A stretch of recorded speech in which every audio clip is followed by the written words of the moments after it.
कांग्रेस के केंद्रीय कार्यालय में हैं दिल्ली के, और यहाँ सुबह से ही उत्साह है। और आप देख सकते हैं कि लोग लगातार टकटकी लगाए हुए देख रहे हैं कि क्या रिजल्ट आएगा, कैसा होगा। लेकिन कुल मिला के जितनी उम्मीद थी, जिस आधार पर चुनाव कांग्रेस ने लड़ा था और एक बड़ा गठबंधन बनाया था इंडिया गठबंधन के नाम से, उसमें जो सबसे बड़ी जो बाद में जो मसला आया कि वो था संविधान का मसला। तो ये जो संविधान वाला जो मामला है, जब से नरेंद्र मोदी आए 2014 के बाद, तभी से ये खतरा महसूस किया जा रहा है। बिल्कुल जी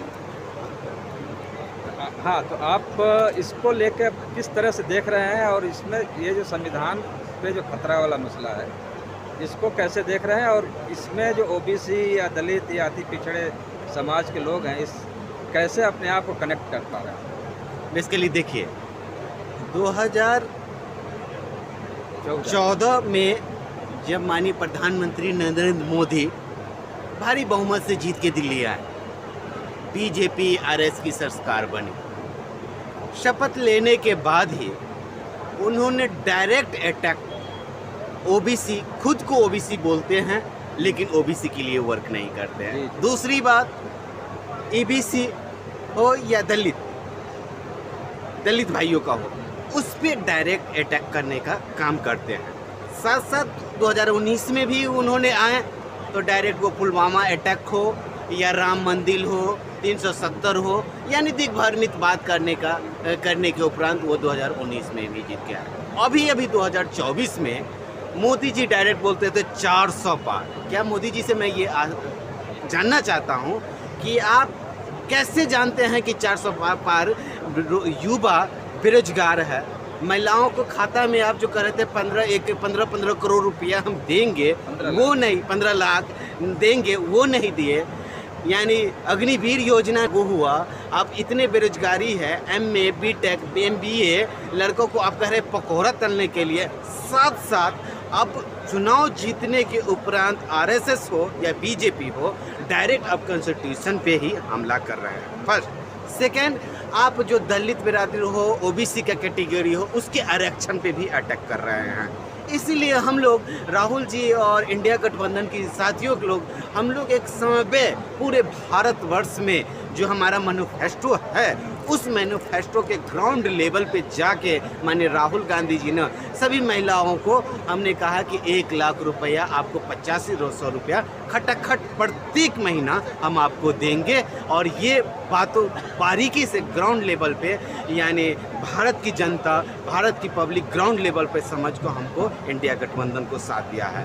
साथ साथ राहुल गांधी भी उससे कॉन्स्टिट्यूशन और संविधान को सभी भारतवासियों को, माता बहनों, भाइयों एवं चाचों को भी दिखाया है कि ये भारत देश हमारा अंबेडकर जी भी अंबेडकर बनाए हैं। इस पे नरेंद्र मोदी जी हमला कर रहे हैं, ये आरएसएस वाले हमला कर रहे हैं। इसको बचाना होगा और इसको यानी माने ये पूरे भारत के लोग इनको बचाने और माइनॉरिटी के साथ इंडिया गठबंधन को अभी जो जिस तरह का रुझान दिख रहा है, वो किस तरह का, मतलब उसमें नरेंद्र मोदी को फिर से लोग, मतलब अभी उतना अभी भरोसा नहीं उठा है या कुछ खेल हुआ? 1 मिनट, वो बेसिकली देखिए उसका कितना 280 या 82 सीट पे इंडिया गठबंधन में है।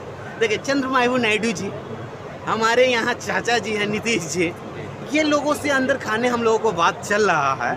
और जय मांझी जी हो और भी पार्टी हो, यानी आप एक चीज़ राहुल जी ने बोले थे कि 4 जून 2024 के बाद नरेंद्र मोदी प्रधानमंत्री नहीं रहेंगे, और वो हकीकत में हो रहा है कि नरेंद्र मोदी अब आज रात तक, अभी भी डिले चल रहा है, अभी तो देखिए ना पूरा रुझान अलग हो जाएगा। अभी भी 50% सीट पे काउंटिंग सही ढंग से नहीं हो रहा है, उस पर काउंटिंग हो रहा है और देखिए शाम होते होते तक यानी 5 तारीख को सुबह माननीय प्रधानमंत्री को इस्तीफा देना ही पड़ेगा और हम लोगों को इंडिया की सरकार बनेगी भारत में। इतना भरोसा है आप? हाँ हाँ, बिल्कुल भरोसा है, बिल्कुल भरोसा है। हमारे साथ चंद्रबाबू नायडू जी आ रहे हैं, चाचा जी आ रहे हैं, जीतन राम मांझी जी आएंगे और साथ साथ कह रहे हैं कि अब अंदर की इंटेलिजेंस क्या इतना ही कॉन्फिडेंस था तो पहले क्यों नहीं लिया? नहीं, बेसिकली है वो। अब वो चाचा जी तो अब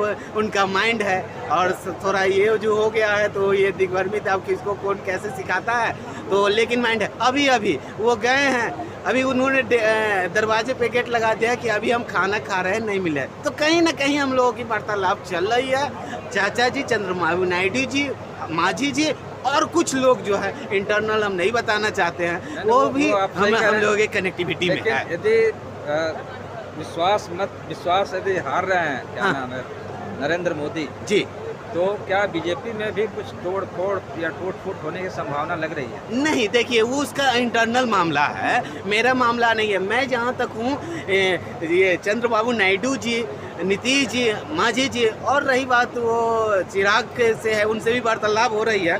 अब इंटरनल मामला है कि उनका कितना सीट है प्रॉपरली बीजेपी का, गठबंधन का हटा के बीजेपी का, उसमें अब क्या चल, हाँ 235 उसमें से अब क्या हो रहा है वो हमारे ऊपर है, वो इंटरनल मामला है, वो रहने दीजिए उसको, लेकिन हाँ उसको रहने दीजिए।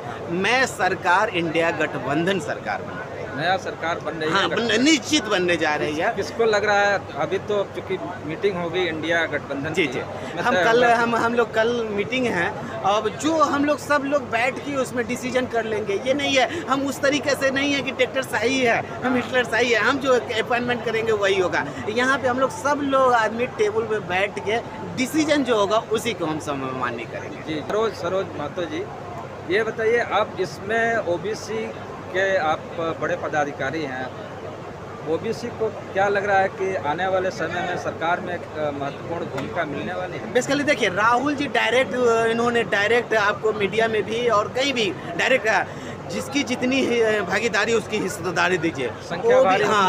ओबीसी को जितनी है उतना Rahul ji by media, press media में सभी जगह जितनी हिस्सेदारी है उतनी ओबीसी को देगा। जाति जनगणना पहला प्रायोरिटी है। हाँ, हम कराएंगे, पहली प्रायोरिटी हम कराएंगे, जाति जनगणना कराएंगे। ओबीसी की जितनी जाति है उनको हम देंगे। लेकिन आपको अपना किसको आपको लगता है कि इनको प्रधानमंत्री बनना चाहिए? नहीं, देखिए वो चीज़ है, हम लोग कल बैठेंगे, एक राउंड और बैठेंगे, वो बैठ के हम लोग डिसाइड करेंगे। वो कह रहे हैं ना कि उसके अकॉर्डिंग नहीं है कि डिक्टेटरशाही, हम जो कहेंगे वो हम लोग सब लोग समझ, कुल मिलाकर डिक्टेटरशाही, तानाशाही के खिलाफ हम लोग हैं। और हम लोग सब लोग जो जनादेश आया है वो डिक्टेटरशाही, तानाशाही के खिलाफ। हम खिलाफ। जी, बहुत बहुत धन्यवाद संतोष जी, सरोज जी।